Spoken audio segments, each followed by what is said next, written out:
Себестоимость алмазной продукции включает в себя издержки на ее производство. И чем меньше будут затраты, тем выгоднее становится конечный продукт. В прошлом году, чтобы снизить затраты на топливные ресурсы, в ГОКе провели эксперимент по переводу одной из котельных Накына на нефть. Что из этого получилось, смотрите далее.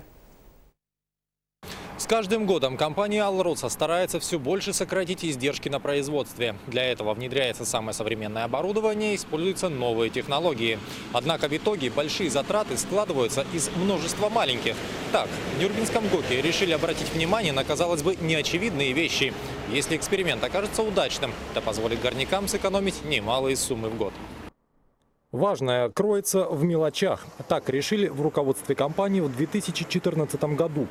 Тогда по инициативе первого вице-президента, исполнительного директора Игоря Соболева, в качестве эксперимента было предложено перевести одну из котельных Накынской площадки на нефтяное топливо.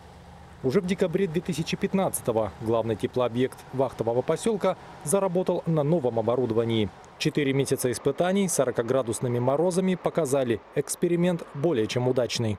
На сегодняшний момент уже по результатам работы в течение 4 месяцев мы можем сказать, что экономия достигнута в размере 16,5 миллионов рублей. Проект был выполнен под ключ от технического задания до запуска котельной. Опасения по поводу того, что нефть может плохо гореть или потребуется дополнительный персонал для ее обслуживания, не подтвердились. Цифры показали, использовать нефть вместо привычного дизельного топлива намного эффективнее.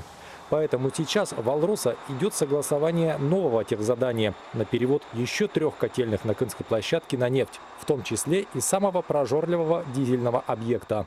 У нас есть электрическая дизельная станция «Вяртсила», которую в будущем планируется тоже перевести на потребление нефтяного топлива, потому как она является одним из больших потребителей дизельного топлива.